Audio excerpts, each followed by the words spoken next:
ሰላም ተማሪዎች እኔ መምህር ሶፎንያስ መልካሙ ነኝ። ዛሬም ድጋሚ ተገናኝተናል። ዛሬም በጣም እንደተለመደው በጣም ጥሩና ደስ የሚያሰኝ ጊዜ አብረን እናሳልፋለን። የዛሬ ትምህርታችን የሚሆነው አዲስ ምዕራፍ እንጀምራለን።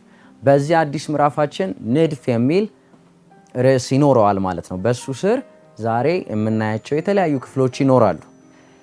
ወደ ዛሬው ግን ወደ አዲሱ ምዕራፋችን ከመሄዳችን በፊት ከዚህ በፊት የተማርነውን የትምህርት ክፍለ ጊዜያችንን ማስታወስ ይጠበቅብናል እንደተለመደው። ጥሩ፣ እስቲ ከናንተ ልጀምር። በባለፈው የትምህርት ክፍለ ጊዜያችን ስለምን ነበር ያየነው? በጣም ጥሩ፣ ስለ ጎና አራት ነበር ያየነው። ጎና አራት ትርጓሜውን፣ ጎና አራት ምን ማለት እንደሆነ፣ የጎና አራት አይነቶችን፣ የጎና አራት ባህሪያቶችንም አብረን ለማየት ሞክረን ነበር። አስታወሳችሁ? በጣም ጥሩ። በዚህ መልኩ ለማስታወስ ያክል ጎና አራቶችን በአጭሩ ለማስታወስ እንሞክር። ጎና አራቶች ትርጓሜውን በምናይበት ጊዜ ጎና አራት የምንላቸው በአራት ውስን ቀጥታ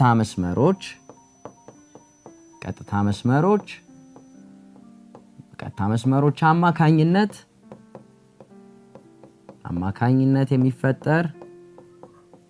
የሚፈጠር ዝግ ጠለላዊ ምስል ነው ብለን አይተን ነበር። ጠለላዊ ምስል ነው ብለን አይተን ነበር። ስለዚህ ጎና አራት የምንለው በአራት ውስን ቀጥታ መስመሮች አማካኝነት የሚፈጠር ዝግ ጠለላዊ ምስል እንደሆነ በባለፈው ትምህርታችን አይተን ነበር። አይነቶቻቸውንም ደግሞ ስናይ በባለፈው ትምህርታችን ስንት አይተን ነበር? ትክክል፣ 5 አይነት ጎና አራቶችን አይተን ነበር። የመጀመሪያው ካሬ እንደሚባል አይተናል። በመቀጠል ሬክታንግል አይተናል። በመቀጠል ትራፒዚየምን አይተናል።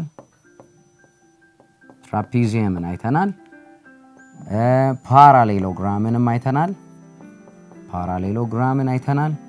በመጨረሻም ደግሞ ያየነው ሮምበስ የሚባለውን 5 አይነቶቹን በባለፈው ትምህርታችን ለማየት ሞክረን ነበር። ባህሪያቶችንም ስናይ ወይም ደግሞ አይነቶቻቸውንም ስናይ ካሬ አራቱም ጎኖቹ እኩል የሆነ ማዕዘናዊ አንግል የሆነ ጎና አራት ምስል እንደሆነ አይተናል። ሬክታንግልን ደግሞ ስናይ ሁለቱ ተቃራኒ ጎኖቹ እኩል የሆኑ አንግሎቹ ደግሞ ማዕዘናዊ አንግል የሆኑ እንደሆኑ አይተናል። ትራፒዚየም ደግሞ ያየነው ሁለቱ ተቃራኒ ጎኖቹ ወይም ደግሞ ላይና ታች ወይም ደግሞ ጥንድ ተቃራኒ ጎኖቹ ብቻ ትይዩ እንደሆኑ አይተን ነበረ። ፓራሌሎግራምን ደግሞ ስናይ ሁለቱ ተቃራኒ ወይም ደግሞ ሁለቱ ጥንድ ተቃራኒ ጎኖቹ እኩል እንደሆኑ በዚህም ላይም ደግሞ ትይዩ እንደሆኑ አይተን ነበረ። በመጨረሻም ደግሞ ያየነው ሮምበስ አራቱም ጎኖቹ እኩል የሆኑ ሁለቱ ጥንድ ተቃራኒ ጎኖቹ ደግሞ ትይዩ የሆኑ ጎና አራት ምስል እንደሆነ በባለፈው ትምህርታችን አይተን ነበር። እንዳስታውሳችሁ በጣም ባለሙሉ ተስፋ ነኝ። ስለዚህ በዚህ መልኩ ወደ ዛሬው ትምህርታችን ደግሞ እንሄዳለን፣ ወደ አዲስ ምዕራፍ፣ እሱም ንድፍ ይሆናል። ጥሩ። ስለዚህ ዛሬ ስለ ንድፍ ትርጓሜ እናያለን። በትርጓሜው ላይ ደግሞ ከትርጓሜው በመቀጠል ደግሞ ትርጓሜ እናያለን። ከዛ ንድፍን ለመፍጠር የምንጠቀምባቸው አባላትና ኮር ብለን በሁለት ደግሞ ከፍለን እናያለን። ስለዚህ እነዚህን የመሳሰሉ በጣም ጥሩና ደስ የሚሉ የትምህርት ክፍለ ጊዜያትን ከኔ ጋር አብረን እናሳልፋለን። ስለዚህ ወደ መጀመሪያው ስንሄድ ወደ ትርጓሜው እንሄዳለን። ንድፍ ወይም ደግሞ አልጀብራ።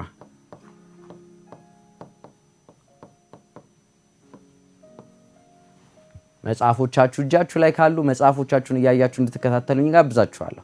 እሱ ላይ ንድፍ ወይም ደግሞ አልጀብራ የምንለው አልጀብራ ማለት አልጃብር ከሚል የአረብኛ ቃል የመጣ ሲሆን መመለስ የሚል ትርጉምንም የያዘ ነው።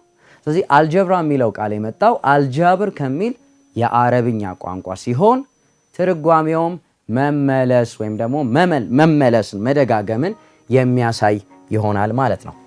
ንድፍ ማለት አስተውሉ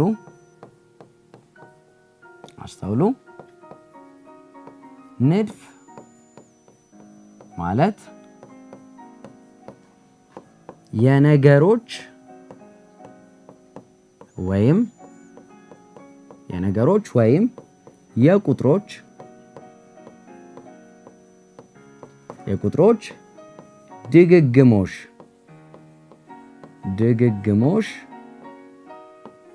ድግግሞሽ ወይም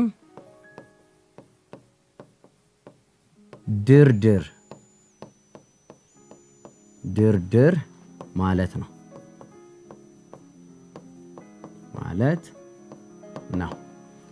ንድፍ ማለት የነገሮች ስዕል ሊሆን ይችላል፣ ማንኛውም ነገር ሊሆን ይችላል።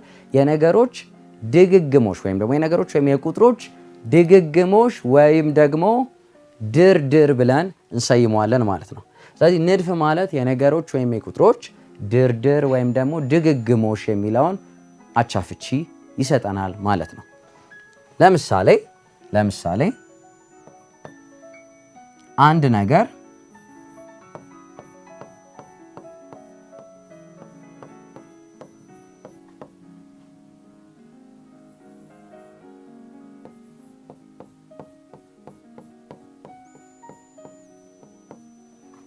ይሄንን በምንመለከትበት ጊዜ ይሄንን ምስሎችን በምንመለከትበት ጊዜ የነገሮች ወይም ደግሞ የቁጥሮች ድግምግሞች ነው ብለናል። ስለዚህ እዚህ ጋር በምንመለከትበት ጊዜ ተመሳሳይ የሆነ ለምሳሌ አስተውላችሁ ከሆነ ምስሉን እስከዚህ ድረስ ሄዶ ራሱን ይደግማል፣ ራሱን እየደገመ ይሄዳል። ስለዚህ ልክ እንደዚህ አይነቶቹን ንድፍ ብለን ልንጠራቸው እንደምንችል መገንዘብ ይገባናል። ስለዚህ ንድፍ የምንለው አልኩኝ የነገሮች ወይም ደግሞ የቁጥሮች ምንድን ነው ድግግሞች። ለምሳሌ እዚህ ጋር ስዕሎችን ነገር ይሆናል የተጠቀም ነው፣ ግን ስዕሎቹ ራሳቸውን እየደጋገሙ በሚሄዱበት ጊዜ ንድፍ ይፈጠርልናል ማለት ነው። ስለዚህ ንድፍ የምንለው የነገሮች ወይም ደግሞ የቁጥሮች ድግግሞሽ ወይም ደግሞ ድርድር ነው ብለን እንሰይመዋለን ማለት ነው። በጣም ጥሩ። ቀጥለን እዚሁ ላይ የምናየው ስለ ንድፍ የምናወራ ወይም ደግሞ ስለ ድግግሞሽ ንድፎች የምናወራ ከሆነ በዋናነት ሊነሱ የሚገባ ወይም ደግሞ እነዚህ ንድፎቹን የሚያቆሙልን ሁለት ዋና ነገሮች አሉ። እነሱም አባላትና ኮር ይባላሉ። የንድፍ አባላትና ኮር ብለን እንሰይማቸዋለን። በሁለቱ አማካኝነት አንድን ንድፍ መስራት እንችላለን። ወይም ደግሞ በምሳሌ ብናየው ቅድም የተጠቀምኩትን ለመጠቀም ያክል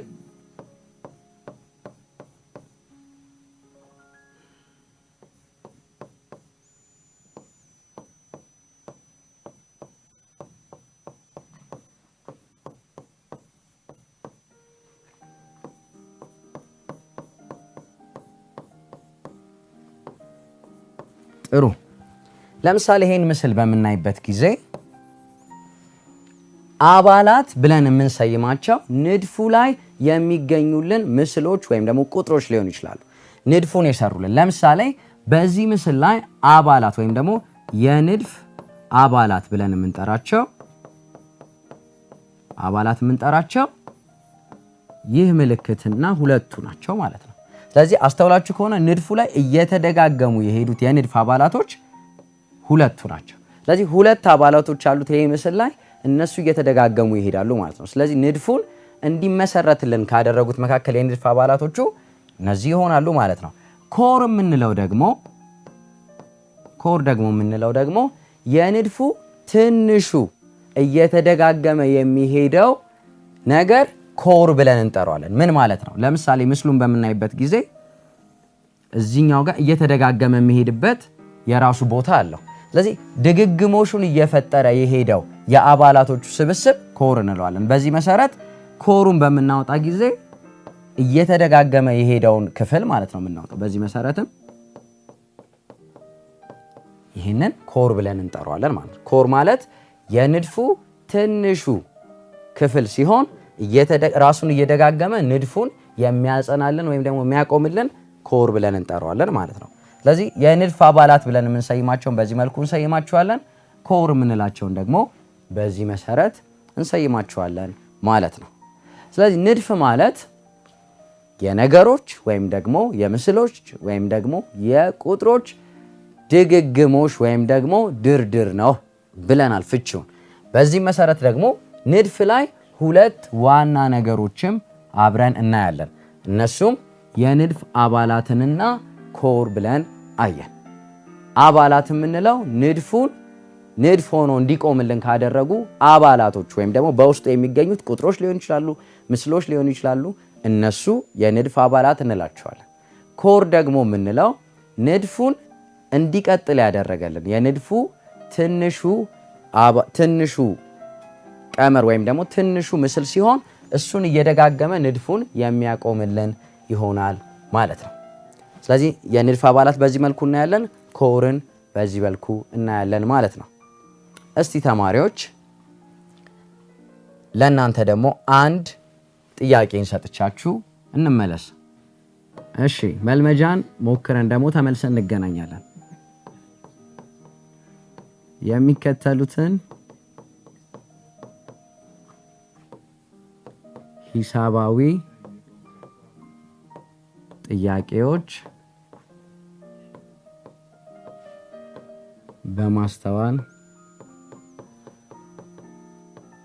በማስተዋል መልሱ።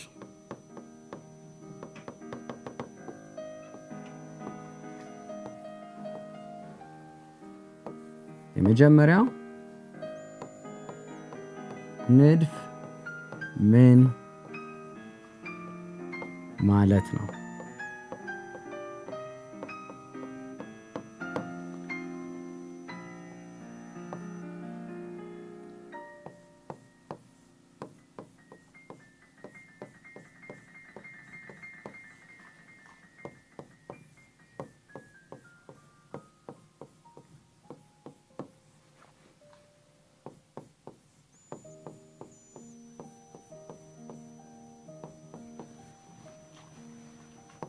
በዚህ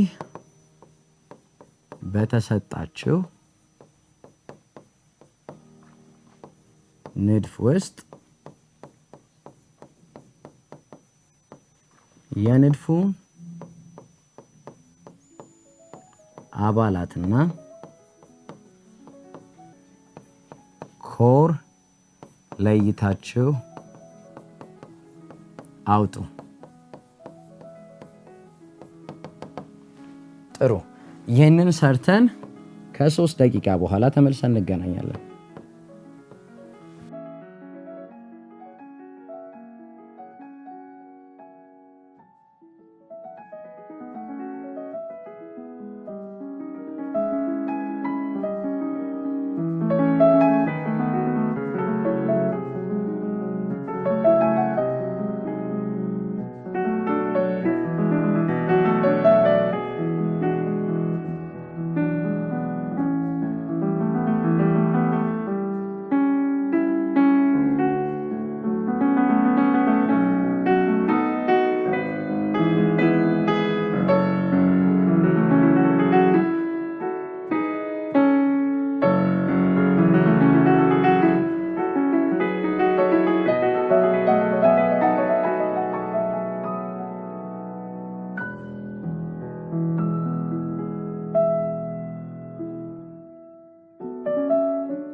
እሺ ተማሪዎች ተመልሰን ተገናኝተናል። ጥያቄውን እንደሞከራችሁት ባለሙሉ ተስፋ ነኝ። የሞከራችሁትን እስቲ ለጓደኞቻችሁ አብሯችሁ ካሉ ሰዎች ጋር እንድትነጋገሩበት ጋብዛችኋለሁ። አሁን ከኔ ጋር አብረን መፍትሄውን እንሰጣለን። መፍትሄ በምናይበት ጊዜ የመጀመሪያው ጥያቄያችን ንድፍ ምን ማለት ነው የሚል ጥያቄ ነው። ስለዚህ የጥያቄውን ፍቺ ስንሰጥ ንድፍ ማለት የነገሮች ወይም የቁጥሮች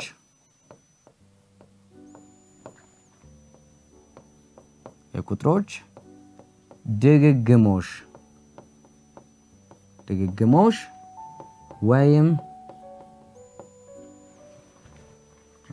ወይም ደግሞ ድርድር ነው ማለት ነው። ስለዚህ ንድፍ ማለት የነገሮች ወይም ደግሞ የቁጥሮች ድግግሞሽ ወይም ደግሞ ድርድር ማለት እንደሆነ አይተናል። በዚህ መልኩ ከሰራችሁ በጣም ትክክል ናችሁ ማለት ነው። አልሰራችሁትም ማለት ደግሞ አትችሉም ማለት አይደለም።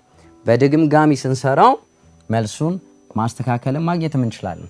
ወደ ሁለተኛው ስንሄድ የተሰጠን አንድ ንድፍ አለ በምስል የተገለጸ። ይህን ንድፍ ላይ አባላቱንና የንድፎቹን አባላትና ኮሩን ለይታችሁ አውጡ ነው የሚለው። ስለዚህ መጀመሪያ በደንብ ድግግሞሹን ማየት ይጠበቅብናል። ስለዚህ የመጀመሪያው አባላት የምናየው ምስሉ ላይ የምናየው ሁለት አባላቶች አሉ። እሱም የቀስት ምልክትና የመሰላል ምልክቱ ይሆናል። ስለዚህ እነዚህ ሁለቱ የንድፉ አባላት ናቸው ማለት ነው። ስለዚህ የንድፉ አባላት እየተደጋገመ ንድፍን እንደሚፈጥርልን በዚህ መልኩ ሁለቱ እየተደጋገሙ የሄዱት እነዚህ ሁለቱ ናቸው ማለት። ስለዚህ የንድፉ አባላት የቀስቱ ምልክትና የመሰላሉ ምልክት የንድፉ አባላት እንደሆኑ ለይተን አውጥተናል። በመቀጠል ደግሞ የተጠየቅነው ኮር ነው። ኮር ደግሞ የንድፉ ትንሹ ክፍል ራሱን እየደጋገመ የሚሄደው ስለሆነ በደንብ በማስተዋል በምንመለከትበት ጊዜ ንድፉ እየደጋገመ የሄደው ይህንን ምስል ይሆናል። ስለዚህ ይህንን እየደጋገመ ነው ሄደው። አይታችሁ ከሆነ ተማሪዎች በደንብ በማስተዋል ተመልከቱ። ይህንኑ ነው እየደጋገመ የሄደው። ስለዚህ ኮር ብለን የምናወጣው ደግሞ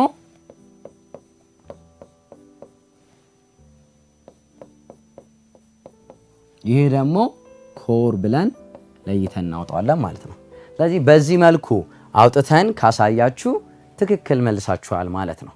ስለዚህ የንድፍ አባላትና ኮርን በዚህ በሁለቱ መልኩ መለየት እንደምንችል አይተናል። ስለዚህ ንድፍ ማለት ምን ማለት ነው? የነገሮች ወይም ደግሞ የቁጥሮች ድግግሞሽ ወይም ደግሞ ድርድር ነው ብለናል።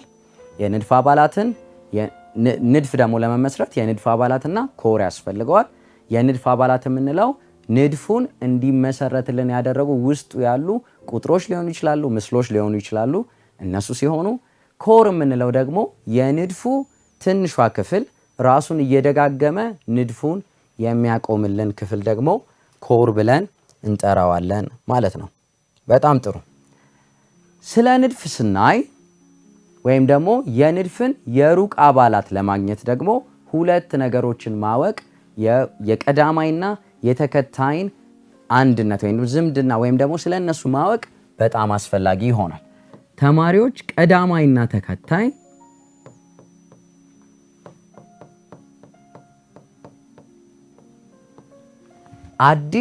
ለጆሮአችን አዲስ አይደለም። የምናቃቸው ከዚህ በፊት የምናቃቸው የትምህርት አይነቶች ናቸው።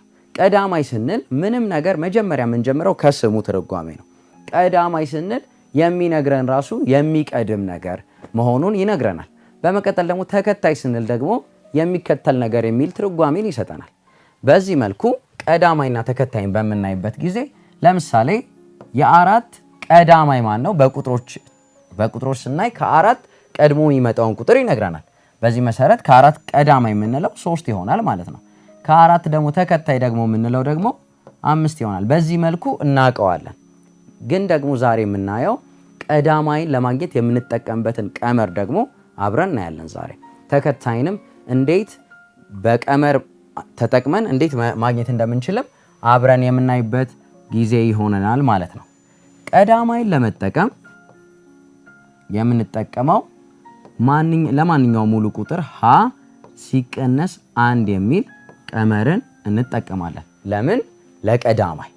ለተከታይ ደግሞ የምናየው ለማንኛውም ቁጥር ሀ ሲደመር 1 የሚል ቀመርን ተጠቅመን ውጤቱ ማግኘት እንችላለን። ለምሳሌ እስቲ ሁለቱንም ቀመር በመጠቀም ቀዳማይና ተከታይን ለማየት እንሞክር። ለምሳሌ የመጀመሪያውን በምናይ ጊዜ ለምሳሌ የ13ን ቀዳማይ ፈልጉ ተባለን። ቀዳማይና ተከታይ በመፈለግ አሳዩ።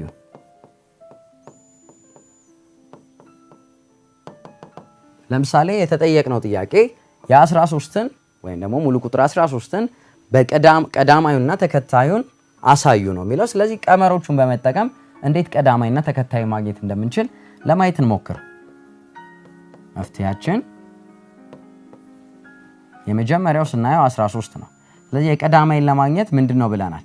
የምንጠቀመው ቀመር ሀ ሲቀነስ 1ን ተጠቅመን በምንሰራ ጊዜ የተሰጠንን ሙሉ ቁጥር ፊደሉ ላይ እናስገባለን። ፊደሉ ለማንኛውም ሙሉ ቁጥር ስላለን የተሰጠንን ቁጥር ፊደል ውስጥ በመተካት ውጤቱ ማግኘት እንችላለን። በዚህ መሰረት 13 ሲቀነስ 1 እኩል ይሆናል 12 ይመጣል። ስለዚህ የ13 ቀዳማይ ማን ነው ማለት ነው? 12 ነው ማለት ነው። ስለዚህ የተጠቀምነው ይህን ቀመር በመጠቀም ውጤቱን በቀላል አግኝተነዋል ማለት ነው። ስለዚህ ይሄንን ምን ብለን እንጠራዋለን? የ13 ቀዳማይ ቁጥር 12 ነው ማለት ነው። ጥሩ። ስለዚህ በደንብ አስተውሉ። ይህን የቀመር መንገድ በመጠቀም ቀዳማይን በቀላሉ አግኝተናል። ተከታይን ደግሞ በመቀጠል ደግሞ የሚለን ተከታዩንም ቀዳማዩንም ፈልጉ ስለሚለን ቀዳማዩን ስላገኘን አሁን ደግሞ ተከታዩን ደግሞ ተከታይ ደግሞ ስንፈልግ የምንጠቀምበት ቀመር ሀ ሲደመር ለማንኛውም ቁጥር ሀ ሲደመር 1 የሚል ቀመር ይሆናል ማለት ነው። ይህን ተጠቅመን ስንሰራ አሁንም የተጠየቅነው የ13ን ተከታይ ፈልጉ ስለሆነ የተባልነው በፊደሏ ውስጥ የተሰጠንን ሙሉ ቁጥር በመተካት መስራት ነው። በዚህ መሰረት 13 ሲደመር 1 ብለን እናስቀምጣለን ማለት ነው። ስለዚህ 13 ሲደመር 1 ስንት ነው ማለት ነው? 14 ይሆናል ማለት ነው። ስለዚህ 14 ደግሞ የ13 ምንድነው ማለት ነው? ተከታይ ብለን እንጠራዋለን ማለት ነው። ስለዚህ ቀዳማይና ተከታይን ማወቅ የሩቅ የንድፉን አባላት ለማወቅ በጣም ይጠቅመናል ማለት ነው። ስለዚህ የሚቀድመውንና የሚከተለውን በመለየት ስለሆነ የምንለየው ማለት ነው። በጣም ጥሩ። ለምሳሌ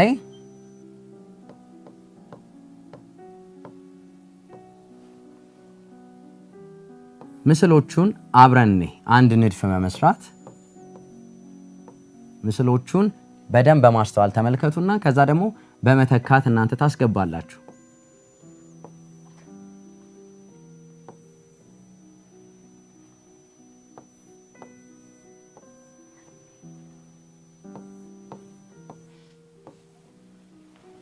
ለምሳሌ ይህን የንድፍ ምስሎችን በመመልከት የጎደላቸውን ምስሎችን መተካት ወይም ደግሞ በማስገባት መሙላት እንችላለን።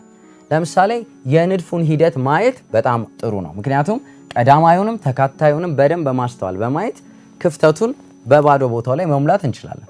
እስቲ ለመሞከር ሞክሩ። የትኛው ይመስላችኋል ቀጥሎ የሚገባው?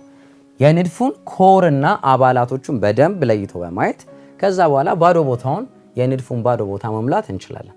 በዚህ መሰረት 4 ማዕዘን፣ 3 ማዕዘን፣ ክብ፣ 4 ማዕዘን ብሎ ሊመጣ የሚችለው ከ4 ማዕዘኑ ተከታይ ሆኖ ወይም ደግሞ ቀዳማይ ሆኖ ተከታይ ሆኖ የመጣው ማን ነው? 3 ማዕዘን ይሆናል ማለት ነው። ስለዚህ 4 ማዕዘን፣ 3 ማዕዘን፣ ክብ፣ ከዛ በኋላ 4 ማዕዘን፣ 3 ማዕዘን፣ በመጨረሻ የሚሆነው ክብ ነው። ባዶ ቦታዎቹን የሞላንበት ምክንያት የንድፉን አካሄድ ወይም ደግሞ ኮሩን ለይተን በማወቃችን የንድፉን አባላቶች መሙላት ችለናል ማለት ነው። በጣም ጥሩ። ለምሳሌ ሌላ ደግሞ ምሳሌ ልቀጥላችሁ። እሺ አንድ ምሳሌን እንጠቀም።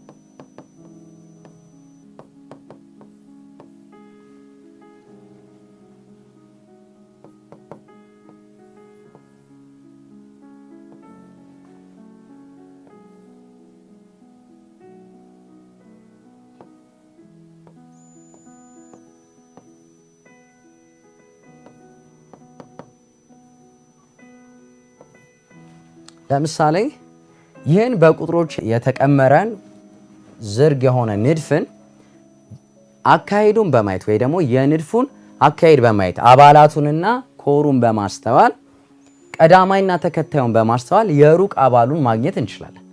በዚህ መሰረት በጣም በማስተዋል ማየት ይጠበቅብናል። ካየን በኋላ መፍትሄውን ማግኘት እንችላለን። ስለዚህ አባላቶቹን ብናይ አባላቶቹ ሁለት አባላቶች አሉት። አባላቶቹ 20 እና 60 ናቸው። ምስሉ ላይ እንደምንመለከተው 20 እና 60 ነው እየደጋገመልን ሄደው። ስለዚህ የንድፉ አባላት የተሰራው በ20 እና በ60 ነው። ቀጥሎ ማየት የሚጠበቅብን ኮሩን ይሆናል ማለት ነው። ኮሩ ደግሞ የንድፉ ትንሿ ክፍል ናት። ስለዚህ ይህን በመመልከት ንድፉን ማግኘት እንችላለን ማለት ነው።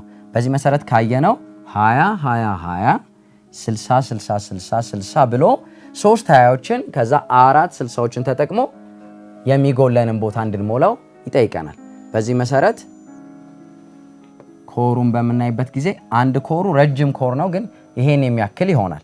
ስለዚህ በደንብ በምናስተውልበት ጊዜ 20 ስንት ጊዜ ነው ሄደው? 1 2 3 ጊዜ። ስለዚህ ሁለት ባዶ ቦታ ስለተሰጠን በባዶ ቦታዎች ውስጥ የሚተኩት 20ዎቹ ይሆናሉ ማለት ነው። ጥሩ።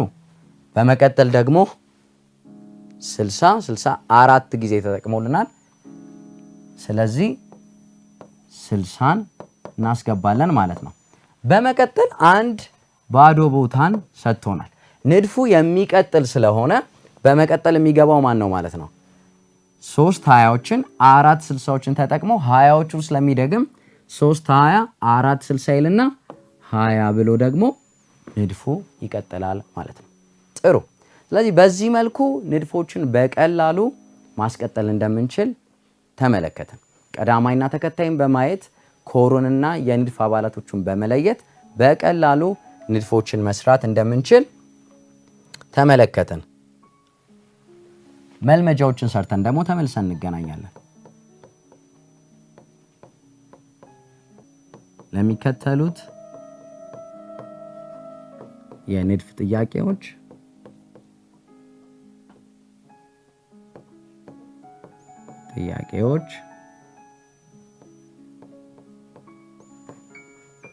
በማስተዋል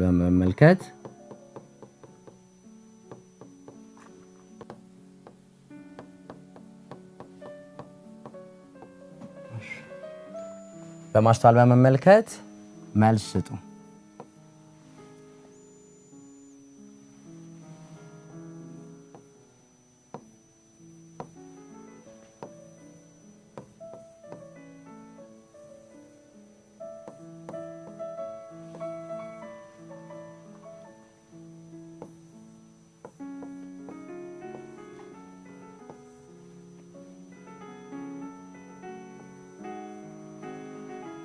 የጎደለው ንድፍ እንሞላለን። ሁለተኛው